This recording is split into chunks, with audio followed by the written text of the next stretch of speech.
Bonjour pour cette nouvelle vidéo de l'Insider Clip. Aujourd'hui, on va vous faire un retour d'expérience sur Azure Arc. Je m'appelle Sébastien Penet, je suis Cloud Solution Architect à Microsoft et je suis accompagné de mon collègue. Bonjour, je suis Ghirardi Nicolas, je suis Principal Customer Engineer. Commençons par l'agenda. L'agenda pour cette session se découpe en 4 parties. On commencera par vous faire un rappel rapide de ce qu'est Arc. On vous expliquera quelles ont été les préparations que nous avons dû réaliser pour faire ce Proof of Concept. Nous ferons un retour rapide sur la définition et la réalisation des User Stories. Et on finira par les conclusions. Partons d'un constat simple. Il est très pratique et très simple dans Azure de faire de la sécurité, de faire de la gouvernance, d'utiliser des pratiques DevOps, de déployer des services PaaS de type App ou Data ou ML Services. Ce que apporte Arc, c'est un control plane qui va vous permettre de faire exactement la même chose, mais on-premise. Donc d'unifier vos opérations, de faire du management avec Azure Arc. C'est le lien entre votre situation on-premise ou AWS ou GCP et le control plane Azure. Ça permet aussi d'apporter des services de type PaaS dans vos data centers ou chez AWS ou chez GCP et donc de construire des applications natives dans le cloud ou de déployer des services de type app ou de type data ou de type machine learning. Si on examine l'offre Azure Arc d'un peu plus près, elle se découpe en 2 parties. La partie Arc Enable Infrastructure qui va vous permettre de connecter en fait nativement vos solutions que vous avez soit on-premise, soit dans d'autres cloud service providers, et aussi vos clusters Kubernetes. Et la deuxième partie qui est Azure Arc Enable Services qui va vous permettre de déployer sur ce cluster Kubernetes que vous avez enablé des services de type PaaS dans vos data centers ou en dehors d'Azure. En fait. Nicolas, est-ce que tu peux nous faire un deep dive sur la partie Arc Enable Server? Tout à fait. Donc en fait, la première partie de cette famille d'Arc Enable for Server est la partie onboarding. Donc on va pouvoir onboarder des machines avec des systèmes d'exploitation Windows ou Linux, quel que soit le mode de hosting. Ça veut dire que ce soit une machine virtuelle, que ce soit un serveur physique, que ce soit hébergé sur du VMware, que ce soit hébergé sur de l'Hyper-V, on va pouvoir onboarder les machines dans Arc. Une fois que ces machines vont être onboardées, on va pouvoir organiser ces machines, on va pouvoir inventorier ces machines et donc avoir un control plane unifié qui va nous permettre d'avoir et nos machines Azure et nos machines onboardées qui vont devenir des ressources Azure et de leur appliquer de la gouvernance en appliquant un certain nombre de services propres à Azure comme les policies, comme l'update management et tous ces services natifs Azure. Et tout ça, ça va permettre aussi d'avoir une gestion de la sécurité de façon unifiée, quelle que soit la localisation de vos machines. Que ce soit des machines Azure, mais aussi que ce soit des machines dans votre data center ou sur un autre cloud provider. Comme je vous expliquais précédemment, on supporte tout un set de systèmes d'exploitation. Donc évidemment toute la gamme de Windows Server, mais aussi la plupart des grandes distributions de Linux, mais aussi de l'AWS Linux ou des distributions Linux Oracle. Une fois que vos machines sont onboardées dans Azure Arc, ça va permettre d'offrir tout un panel de services qui sont offerts nativement par Azure. Et donc on va pouvoir mettre, tout à l'heure je parlais d'Azure Policy, mais d'Azure Defender, d'Azure Sentinel, d'Azure Monitor, toute la partie Update Management, toute la partie Azure Security Center, et donc de porter tous ces services-là sur vos machines, où qu'elles soient. Et vous allez entendre qu'on va se répéter beaucoup sur le où qu'elles soient, et vraiment le nerf de la guerre au niveau Azure Arc. Donc maintenant, on va passer un tout petit peu plus dans la partie préparation du POC. Et Sébastien, est-ce que tu peux rentrer un peu plus dans le détail, s'il te plaît? Bien sûr, merci Nicolas. Alors, la première étape fut d'identifier le périmètre du POC. Donc, l'offre Azure Arc étant très large et le client n'ayant pas identifié des use cases pour toutes les features de Azure Arc, on nous a demandé et on a été d'accord pour se concentrer sur la partie Arc for Enable Server. Donc, ce qu'on a mis dans le POC, c'est uniquement cette partie-là. Et cette partie-là fait partie d'une offre beaucoup plus large qui n'est donc pas dans le contenu du POC, mais qui est importante à vous expliquer. C'est sur la partie de droite sur la slide, vous retrouvez Enable K8s, donc qui vous permet d'onboarder dans Azure et de commencer à contrôler votre cluster Kubernetes dans Azure, ce qui va vous permettre sur ce cluster Kubernetes de déployer des services de type data ou des services de type app. Par exemple, vous pouvez imaginer déployer un app service sur ce Kubernetes cluster et donc commencer à construire des applications cloud natives dans votre data center on-premise, voire même dans d'autres cloud service providers, mais ça fait un petit peu moins de sens, on est d'accord. Sur ce qui était aussi très intéressant et qu'on avait proposé aux clients au départ, c'est de faire la partie Arc for Hypervisor, donc qui est en fait d'onboarder votre cluster VMware, votre vSphere VMware dans Azure, qui va vous permettre de commencer à gérer la création et le management de vos VM. Alors pour des raisons en fait de manque d'infrastructure, on n'a pas pu le faire, mais c'est une prochaine étape qui a intéressé beaucoup de clients. D'autres solutions sont aussi, font partie, ou d'autres services font partie de Azure Arc, Arc for VMM, qui va vous permettre en une seule étape de remonter toutes vos VM gérées par VMM dans le portail Azure et donc de commencer à utiliser des features natifs d'Azure sur ces VM-là. Et enfin, il y a notre dernière offre qui est compatible avec Azure Arc, c'est Stack HCI, donc Hyperconverged, la solution Hyperconverged de Microsoft, qui va vous permettre aussi d'onboarder en une seule fois en fait toutes vos VM dans Azure et de commencer à faire le management de ces VM au travers du portail Azure ou au travers d'une CLI ou d'une API. Et ce qui est encore aujourd'hui en mode preview, mais qui ne va pas tarder, je l'espère, à passer en mode GA, c'est la capacité de déployer notre solution Kubernetes, donc Azure Kubernetes Services, sur ce cluster Stack HCI et qui va commencer à vous permettre aussi de déployer du coup des applications cloud natives. La deuxième étape que nous avons mis en place avec le client, c'est la définition des objectifs.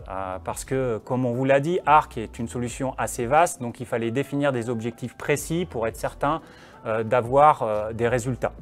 Donc la première chose, et la chose la plus importante en fait que le client nous a demandé, c'est d'évaluer que Arc pouvait unifier ses opérations, c'est-à-dire réaliser les mêmes opérations sur une machine dans Azure que d'une machine on-premise. On ne parlera pas dans ce retour d'expérience d'autres offres de cloud public, puisque notre client est monocloud, mais il a encore un gros périmètre on-premise. Ce qu'on a fait remarquer aux clients, c'est que ce n'était pas un POC technique, parce que tout ce qu'on allait mettre en place avait été déjà validé plein de fois et on sait que ça marche, donc ce n'est pas un POC technique. Mais au contraire, ce qu'on a voulu implémenter, c'était de dire plus qu'un POC technique, il faut qu'on mette en place les features dont vous avez besoin, c'est-à-dire définir quels sont vos besoins et déployer ces besoins-là, tester que ces besoins-là peuvent être actuellement réalisés avec Arc dans on-premise.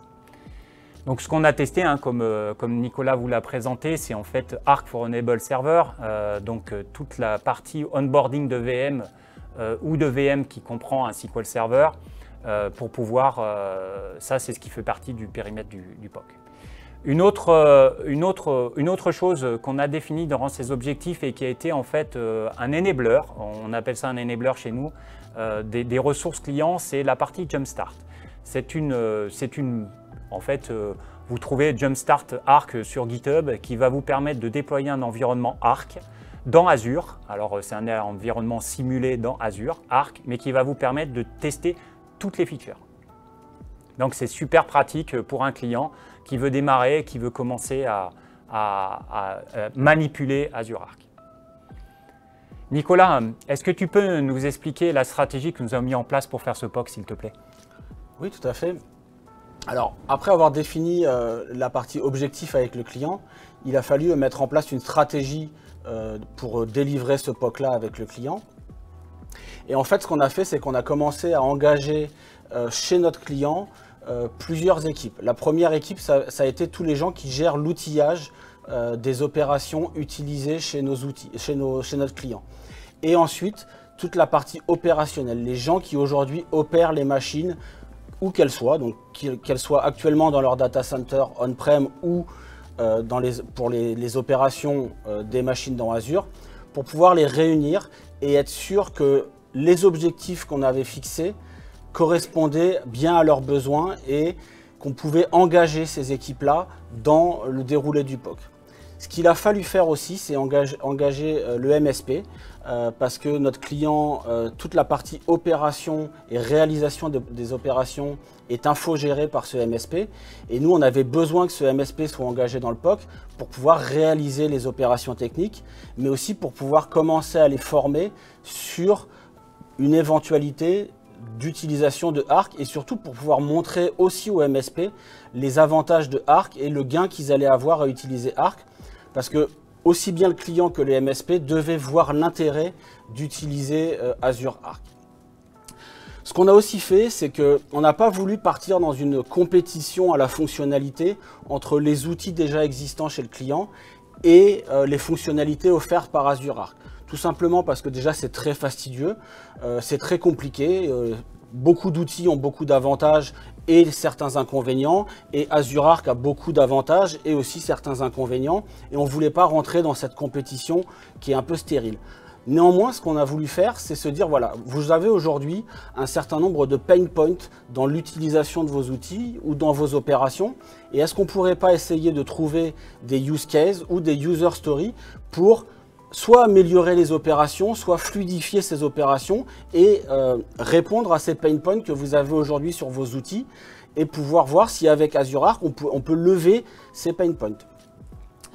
Donc ça a été un gros travail de définition des user stories, et je vais vous montrer un petit peu après un exemple de user story qu'on a sélectionné avec Sébastien qui nous a semblé la plus parlante. Mais vous verrez, on a un certain nombre de user stories qui touchent des sujets assez variés. Alors je ne vais pas faire du teasing, mais on a de l'update management, on a de la compliance, on a du tagging, on a tout un tas de sets de user stories qui représentaient vraiment des pain points chez notre client. Ensuite, l'étape d'après, ça a été de dire, ok, bon, bah, maintenant on a nos user stories, on a nos équipes engagées, bah, maintenant à POC, il va falloir trouver des candidats pour ce POC. Donc il a fallu travailler avec le client, mais aussi avec le MSP, pour trouver un set de serveurs et essayer de trouver des serveurs les plus hétérogènes possibles. Ça veut dire aussi bien en termes système d'exploitation que applicatifs, que des machines virtuelles ou des machines physiques. Donc on a défini, on a inventorié ces machines-là et on avait donc notre set de candidats pour dérouler notre POC. Et la phase la plus importante, évidemment, quand on fait un POC, c'est de définir des KPI et des critères de succès. Parce que faire un POC pour faire un POC, c'est bien joli, mais il y a un moment où il faut être capable de mesurer l'impact que va avoir ce POC-là sur les opérations, sur la sécurité, sur tout un tas de sujets qui auront été définis avec le client.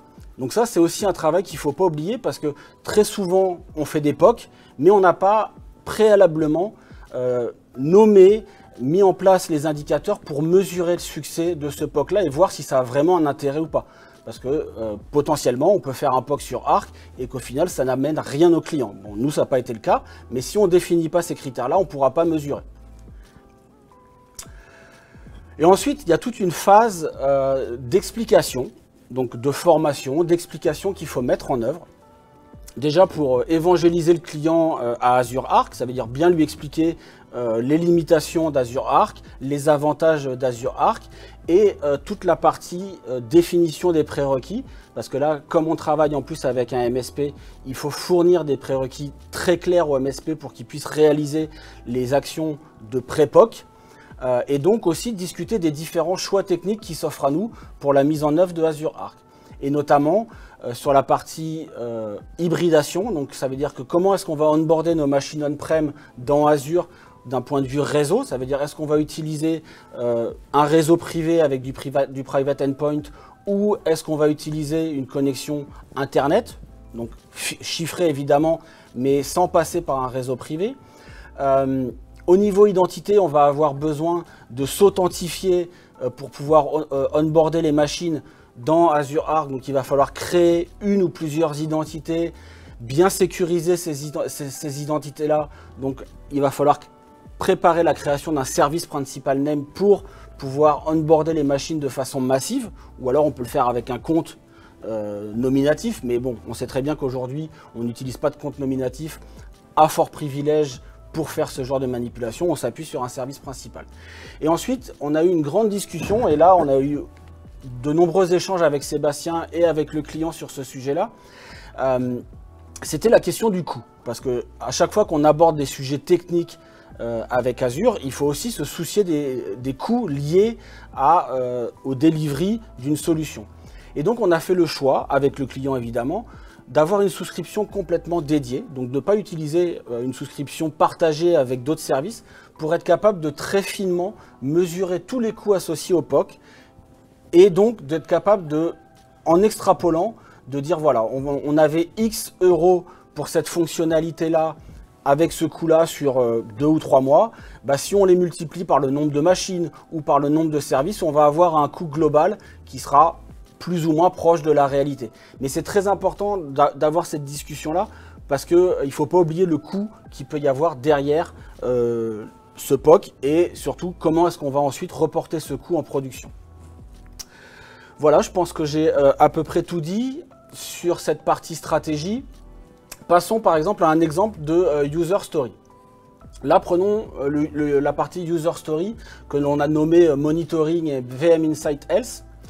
Et donc voilà, aujourd'hui, on avait un certain nombre d'outils qui sont présents chez notre client, qui permettent de faire du monitoring de façon globale. Et comme je l'ai dit précédemment, on n'est pas en compétition face à ces outils-là. Et l'objectif, c'est pas d'aller démontrer les failles de ces outils-là et de dire que Arc est mieux. Non, aujourd'hui, on a un besoin, on a des pain points. Est-ce qu'on est capable d'y répondre ? Et donc, on a listé avec les équipes opérationnelles et les équipes du MSP quels étaient les différents prérequis déjà pour mettre en place cette User Story. Ensuite, on a défini la User Story, ça veut dire aujourd'hui, qu'est-ce que vous voulez voir à travers Azure Arc de façon unifiée. Et là, typiquement dans le monitoring, avoir un ou plusieurs dashboards de façon unifiée de nos machines on-prem, de nos machines potentiellement chez un autre cloud provider et dans Azure, bah c'est quand même un super avantage pour les équipes qui opèrent. Elles n'ont plus à se poser la question en disant ah bah tiens, j'ai cet outil-là pour la production on-prem, j'ai cet outil-là pour la production dans Azure, ah bah tiens, j'ai une application qui a des serveurs dans Azure et aussi une partie encore on-prem, comment est-ce que je monitore, comment est-ce que je suis capable de recouper. Et bah là aujourd'hui, on a une user story de monitoring qui est capable de définir ces différents points précis de ce que voulait voir apparaître le client dans le POC. Et on a mis en place tous les critères de succès, être capable de mesurer de façon assez simple la user story et ensuite à la fin d'en tirer une conclusion. Ça veut dire aujourd'hui de dire sur le monitoring et le VM Insight Health, de dire bah voilà, c'est un succès pour cette user story là et c'est pas un succès pour une autre user story. Et le gros avantage de Azure Arc, c'est qu'une fois que vos machines sont onboardées, vous n'êtes pas obligé d'activer l'intégralité des services. Vous pouvez très bien utiliser juste un des services natifs. Donc par exemple que le monitoring et tout le reste, ne pas l'utiliser parce que vous avez des outils qui font mieux ou qui répondent actuellement aux besoins. Donc voilà un exemple de user story. On aura un tableau qui va lister l'intégralité des user stories. Donc là, on n'a pas le temps de rentrer dans le détail. Mais voilà, là, vous avez un très bon exemple de ce qu'on a fait chez notre client. Sébastien, maintenant, on va passer à une partie qui est très importante. C'est les phases d'exécution de ce POC-là et le déroulé du POC. Donc si Sébastien, tu peux nous en dire un petit peu plus, s'il te plaît. Ouais. Alors en fait, notre client, il a une organisation qui est très silotée entre une IT globale, des rôles et responsabilités, une IT régionale, un managed service provider, comme l'a dit Nicolas, et tout ça fait que les rôles et responsabilités sont un petit peu de temps en temps confuses. Donc, et peuvent aller à l'encontre d'un déroulé rapide. Donc, pour essayer d'accélérer ce POC, on a défini différentes phases. Et les deux premières, en fait, on a pu les exécuter, comme vous le voyez sur la timeline en bas, on les exécute en parallèle. Donc, la première, en fait, c'est d'implémenter les user stories que Nicolas vous a expliqué sur un environnement qui est complètement déconnecté. Donc, un environnement de sandbox. Et ce qui va permettre donc de tester ces user stories, de tester par exemple les prérequisites. Est-ce qu'on a bien tout listé? Est-ce qu'il nous manque certaines ouvertures de ports, ce genre de choses? Donc vérifier que en fait, la user story, elle tient la route, que c'est bien ce qu'ils veulent tester, que les KPI ils sont mesurables, donc faire toute cette partie-là. Et puis c'est aussi en fait créer le runbook. tâche par tâche, écran par écran, avec des copies d'écran, créer le runbook qui va être exécuté par le MSP à l'étape 3. Donc comme je disais, en parallèle de l'étape 1, le client et donc son MSP, donc son fournisseur de services ou son infogéreur, on leur a demandé d'identifier et de préparer des machines donc dans un environnement connecté, on-premise, l'environnement de développement du client, afin de rejouer, donc à la phase 3, de rejouer toutes ces user stories grâce au runbook sur un environnement de machines ou sur un nombre de machines beaucoup plus large. Parce que nous, on s'est limité environ sur la phase 1 à une dizaine de machines pour valider toutes nos user stories. Sur la phase 3, on avait listé environ 150 machines. Et enfin, la dernière étape, qui était donc un effort conjoint entre le client, le managed service provider et nous-mêmes, c'était d'écrire les conclusions et de faire une restitution en fait, au sponsor du projet. Donc, pour pouvoir réaliser en fait ces tâches, pour pouvoir réaliser ces différentes phases de façon, on va dire, rapide et opérationnelle, on a formulé des demandes et des recommandations aux clients qu'on a découpées avec les phases qui nous permettaient en fait de donner du rythme. Donc, dans la première, pour la phase 1, ce qu'on avait identifié, en fait, c'était de pouvoir justement identifier du côté client et du côté managed service provider les ressources qui allaient nous aider à définir et valider en fait la liste des outils et des fonctionnalités qui sont utilisés on-premise, parce que sans cette liste, on ne pouvait pas définir en fait les user stories, ni les critères de succès, ni les pain points du client. Aussi, ces mêmes personnes-là pour nous aider à définir les user stories, les KPI, les success criteria pour le POC, parce que il n'y a pas mieux que les gens qui opèrent au jour le jour pour nous définir de ce dont ils ont besoin et comment ils veulent le mesurer. Et puis, c'est aussi identifier avec le client en fait toutes les ressources nécessaires, toutes les équipes nécessaires durant l'exécution même du POC, c'est-à-dire durant l'exécution de la phase 1 où on a quelques machines, mais aussi durant l'exécution de la phase 3 où on a beaucoup plus de machines et il est important d'avoir quelqu'un, on va dire, sous la main pour nous aider en cas de coup dur. Sur la phase 2, en fait, ce qu'on a recommandé aux clients, ce n'était pas un ask, mais c'était plutôt une recommandation. C'était pour éviter, parce que ce qu'on allait faire sur ces machines, c'est déployer des outils pour faire de l'update management, pour faire du monitoring. Donc si ces machines avaient déjà ce genre d'outils déployés, on pourra entrer en concurrence, ça pourrait voire même invalider nos tests ou corrompre les résultats. Donc ce qu'on a demandé aux clients, c'est d'identifier des machines, environ 150, qui sortiraient en fait, qui ne seraient pas dans le cycle standard d'opération, donc qui seraient entre guillemets non managés. Alors pour la phase 3, en fait, ce qu'on a demandé à notre client, c'est de pouvoir identifier rapidement et le plus tôt possible dans le projet en fait, les ressources qui allaient être affectées côté infogéreur sur ce POC, afin de les appliquer le plus tôt possible, de leur demander aussi par exemple s'ils avaient des templates pour l'écriture du runbook, toutes ces genres de choses pour s'assurer qu'il y aurait la participation la plus globale et la plus totale de cet infogéreur. Ce qu'on a demandé aussi, c'est de limiter, voire de ne pas avoir à suivre toutes les procédures de change qui seraient un frein ou un ralentisseur à l'exécution du POC, parce qu'en fait, c'est tout simplement pas l'objectif du POC de valider les process de change. Ce qu'on voulait faire, c'est un POC sur Azure Arc, pas vérifier qu'on est capable de passer au travers d'un change process. Nicolas, tu peux nous faire une récapitulation des différentes user stories que nous avons fait et quels étaient le résultat et qui a été impliqué aussi? Oui, bien sûr. Ce petit tableau en fait récapitule les différentes user stories qui ont été définies avec le client.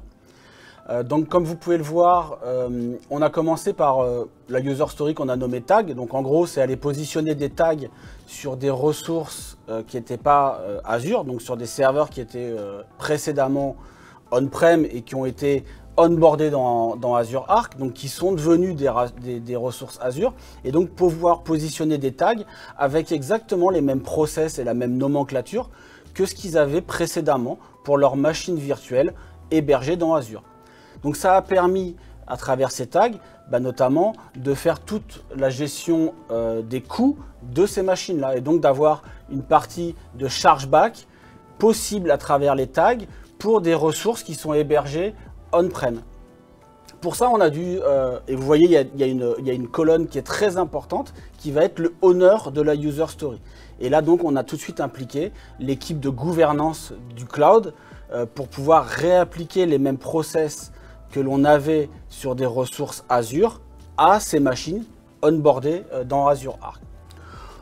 Pour l'équipe sécurité, on a mis en place une user story airbag, donc pouvoir déléguer ou positionner des droits spécifiques sur ces machines-là. La user story monitoring et VM Insight, là, on a impliqué deux équipes. La partie, les équipes opérationnelles qui ont tous les jours à monitorer les équipes. Et qui dit monitoring dit aussi sécurité. Donc on a tout de suite impliqué aussi l'équipe de sécurité. Parce que la partie monitoring, il y a aussi Defender for Cloud qui permet d'aller aussi ajouter une partie de monitoring à la stack de sécurité qui est apportée par Azure Defender. Et donc, à travers Azure Defender et en complément d'Azure Arc, on a donc onboardé ces machines-là et on est capable de les monitorer et d'ajouter de la sécurité sur ces machines on-prem. Et surtout d'unifier les process où que soit hébergée la machine. Ensuite, il y a toute la partie changements qui peuvent être appliqués au niveau operating system qui permettent d'inventorier et de traquer tous les changements qui s'opèrent au niveau système d'exploitation, que ce soit Windows ou Linux, au sein de la machine virtuelle. Un service qui s'arrête, un service dont la configuration change, des fichiers système qui sont modifiés, un nouveau logiciel qui est installé sur une machine, qui est mis à jour. On est capable d'inventorier et de créer du change à partir de ces inventaires. Et donc, de créer des alertes et donc de rejoindre la branche de monitoring où que soient nos machines. Et ça, c'est super pratique parce que ça permet aussi de faire de la compliance à plus grande échelle en disant, ben voilà, il n'est pas normal que sur un serveur on-prem, j'ai ce service-là très spécifique qui s'arrête. Et ben Azure Arc va permettre de traquer ce changement d'état du service sur une machine précise dans un data center on-prem. Une user story aussi qui a été alors là, ultra appréciée par notre client, c'est la partie update management. Tout simplement parce que d'un point de vue process et outillage, ils avaient beaucoup de mal à faire un update management régulier et surtout d'être capable de gérer du changement dans leur process d'update management. Quand il y a un 0D qui sort, à chaque fois, c'était très compliqué pour le client. Alors, pour différentes raisons dont je ne vais pas parler là, mais la façon dont on a pu unifier et généraliser l'update management sur les machines où qu'elles soient a été vraiment un énorme gain pour le client. Ensuite, il y a la partie de gestion du refresh des certificats. Donc, on s'appuie sur de l'Azure Key Vault pour pouvoir générer et monitorer tous les changements au niveau certificat où que soit la machine. Donc ça, c'est aussi quelque chose qui est assez agréable à faire.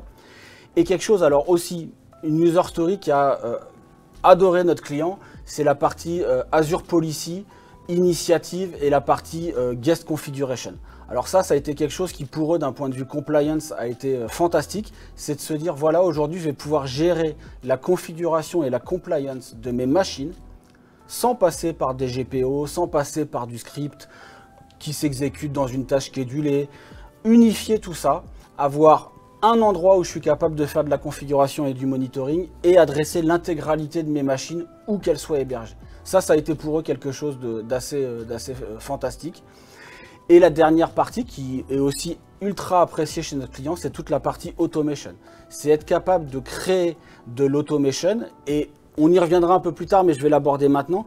C'est que toute cette phase d'automation qui est apportée par Azure Automation, elle n'a été possible que parce qu'on a été capable de standardiser la partie process, la partie monitoring, la partie inventory grâce à Azure Arc où que soit leur machine. Et en fait, l'automation s'appuie sur cette standardisation. Faire de l'automation pour de l'automation, ça a aucun sens. Investir, passer du temps à créer de l'automation pour 3 machines hostées dans Azure, ça n'a aucun sens. Par contre, quand on dit au client, voilà, aujourd'hui, on va être capable de créer, d'automatiser une tâche opérationnel sur l'intégralité de vos serveurs Windows Server 2016, où qu'ils soient, là, le client, par contre, il est beaucoup plus content et il est beaucoup plus prêt à investir du temps dans ces phases de développement liées à l'automation. Donc voilà, ce tableau, il récapitule les différentes user stories, les différents owners, donc qui portent le sujet chez notre client, et le statut. Donc on a réussi quasiment à délivrer l'intégralité des user stories. Alors des fois, il a fallu être un petit peu souple, adapter certaines choses, mais on a réussi quand même à se tenir au plan initialement prévu. Donc une fois qu'on avait déroulé le POC, il a fallu en tirer un certain nombre de conclusions. Et c'est là maintenant qu'on va se pencher un peu plus en détail sur ces conclusions. Donc Seb, est-ce que tu peux me parler de cette partie conclusion? Bien sûr Nicolas, ouais, bien sûr. Donc, on a essayé de classifier un petit peu les conclusions pour en faire une lecture plus facile. La première chose qu'on a tout de suite et très rapidement découvert, c'est qu'en fait, comme l'a dit Nicolas avant, c'est impossible de faire la comparaison avec des outils existants. Comparer par exemple des outils du type PRTG avec notre monitoring, c'est juste pas comparable parce que d'abord vous ne connaissez pas entièrement l'outil d'un partenaire et que vous n'avez pas non plus accès à toute cette connaissance, à toutes ces ressources, ni même aux équipes qui font en fait la gestion grâce à PRTG. Donc on n'a pas fait de comparaison avec les outils existants. Et ça, le client l'a parfaitement compris. À la place, ce qu'on a fait, c'est qu'on a créé ces fameuses user stories qui répondaient à des besoins fonctionnels. Donc, quelles sont les fonctionnalités dont a besoin le client, que ces fonctionnalités servent on-premise, dans Azure, ou alors dans d'autres cloud service providers ou at Edge. Peu importe, mais c'était vraiment définir ces fonctionnalités. Un truc assez bête à dire, mais il faut quand même le dire, c'est qu'en fait, ça marche, quoi. Tout simplement, on est capable d'étendre les outils natifs d'Azure du type l'update management, du type le monitoring, dans des environnements de type on-premise. Voilà, tout simplement, ça marche. Ce qu'on a pu aussi, on l'a découvert en fait quand on a fait les taggings, quand on a commencé à taguer les serveurs, le client s'est dit « Ah, mais finalement, je peux faire exactement, je peux utiliser les mêmes process que j'utilise dans Azure maintenant pour faire mon chargeback à mes différents business parce que je peux mettre les tags maintenant sur mes machines on-premise alors qu'avant, je ne pouvais pas le faire. » Bah oui, on peut le faire. Donc, et en plus, on le fait à coût zéro parce que en fait, ça, c'est pas facturé. Le fait d'onboarder des machines dans Azure avec l'agent Azure Arc, ça vous coûte rien.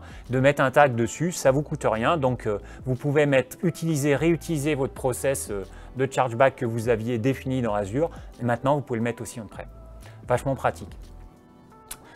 Et puis, on a pu aussi démontrer qu'on pouvait réutiliser les polices et la gouvernance et toutes les polices built-in qu'on a dans Azure pour faire justement de la gouvernance et de la compliance sur maintenant des machines on-premise. Donc si vous devez être compliant ISO 27001, on a une built-in initiative dans Azure.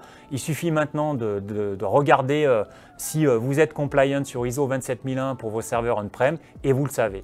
Avant, ce qui était facile de le faire dans Azure, maintenant c'est facile de le faire aussi on-premise. Ce qui permet un point qu'on n'avait pas vu dès le départ, mais que le client nous a reporté après, c'est qu'en fait aujourd'hui le client il a peu de confiance dans sa CMDB.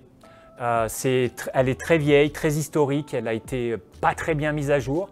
Et là, le simple fait de pouvoir positionner des fois des tags ou le simple fait de savoir quel type de machine c'était, quel type d'operating system, ça nous a permis en fait de commencer à faire du vrai asset management, des ressources qui sont on-premise, comme on le fait dans Azure, avec les mêmes outils, une fois de plus, les mêmes interfaces, les mêmes automatisations.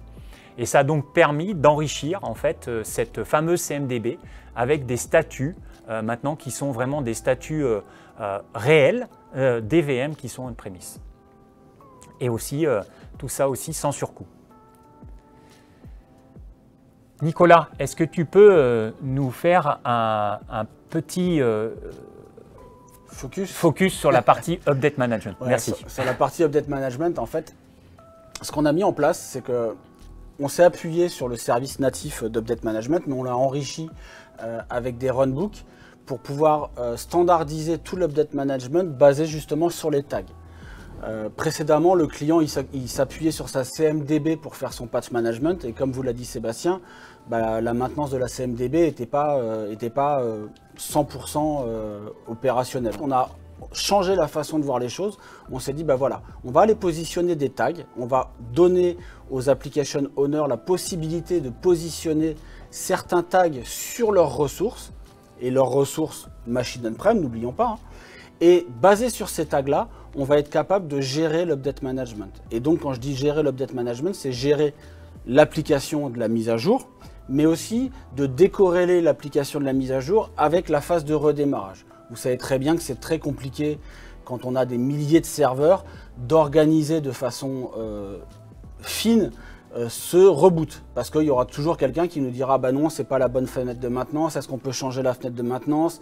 Là, c'est pas la bonne période, je peux pas redémarrer. Et ben là, en fait, ce qu'on a fait, c'est qu'à travers ces tags, plutôt que d'avoir un process qui était long, qui était compliqué, qui était difficile à maintenir, et ben là, on a dit bah voilà, Application Manager, tu veux changer ton tag, pas de problème, tu changes ton tag et ton reboot se fera quand toi, tu auras décidé de mettre ton tag.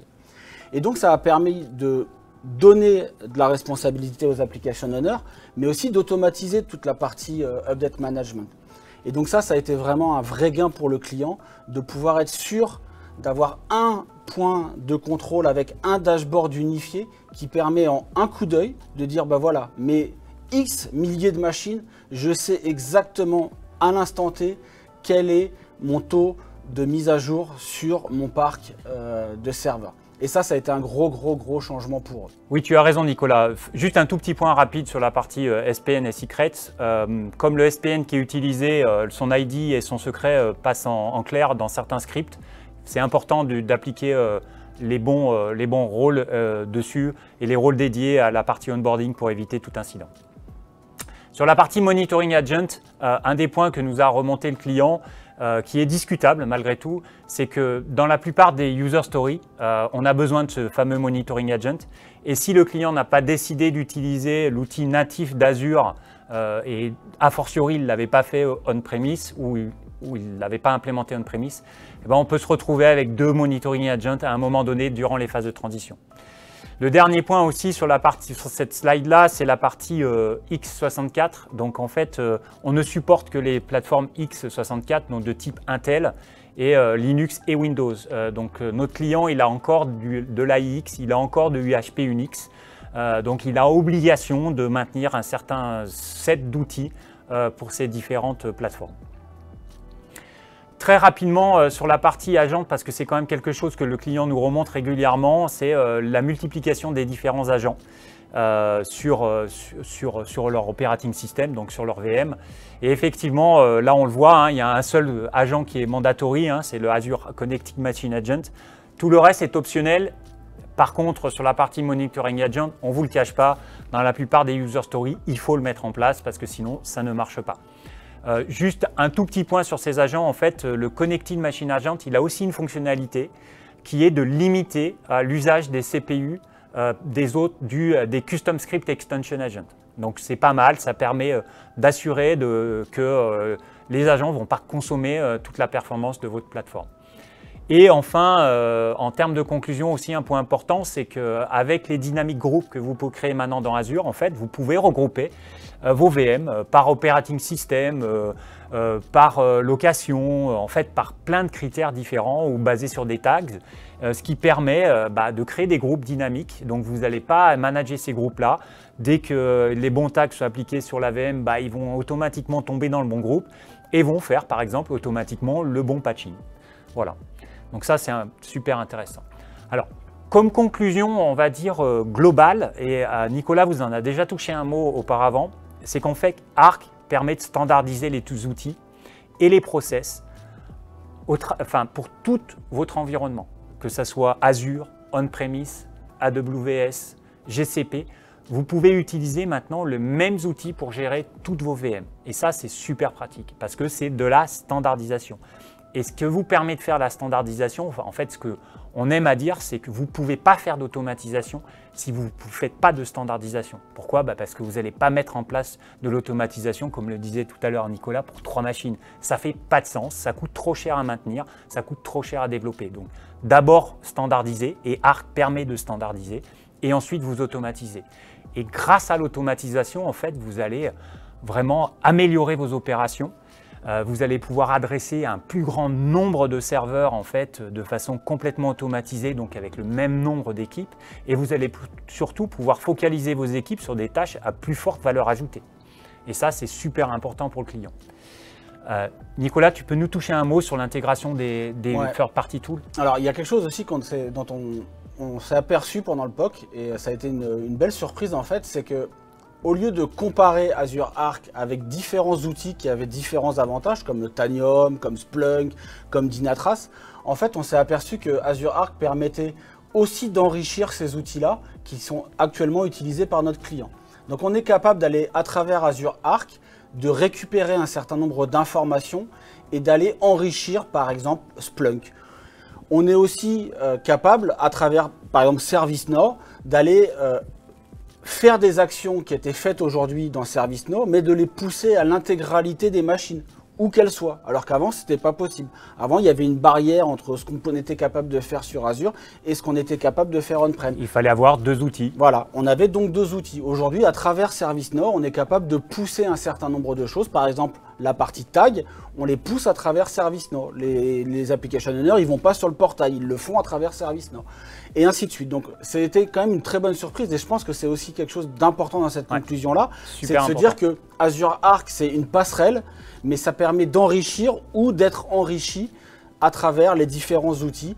Et ça ne vient pas en fait en concurrence avec ces outils-là, c'est un complément, ça permet de faire le lien entre le monde on-prem et le monde Azure et les outils qui sont présents. Une fois de plus, ça permet de standardiser les process et donc maintenant quand vous faites un changement de tag dans ServiceNow, derrière, c'est le même processus qui est appliqué où que ce soit, où que votre machine soit. Donc voilà, c'était ça qui était super important et on voudrait finir par cette conclusion. C'était effectivement cette ouverture d'Azure Arc. Arc, c'est pas je mets tout dans Azure et je fais qu'avec Azure. Non, bien au contraire, je m'ouvre au monde en fait des partenaires et donc de l'écosystème qui est déjà présent dans Arc. Et ben cet écosystème avec lequel vous pouvez vous connecter dans l'Azure Portail ou dans ça. Et bien maintenant, on peut aussi le faire pour les machines qui sont on-premise. On vous remercie d'avoir suivi cette présentation. On espère qu'elle vous a été enrichissante et intéressante. N'hésitez pas à revenir vers nous, à nous contacter pour avoir plus ample détails. Et juste, merci, effectivement. Et la dernière slide concerne les ressources. On vous a mis, alors c'est pas exhaustif hein, parce que ça change tout le temps, mais un certain nombre de ressources disponibles pour vous mettre le pied à l'étrier si vous souhaitez faire de l'Azure Arc. Merci beaucoup et bonne journée. Merci.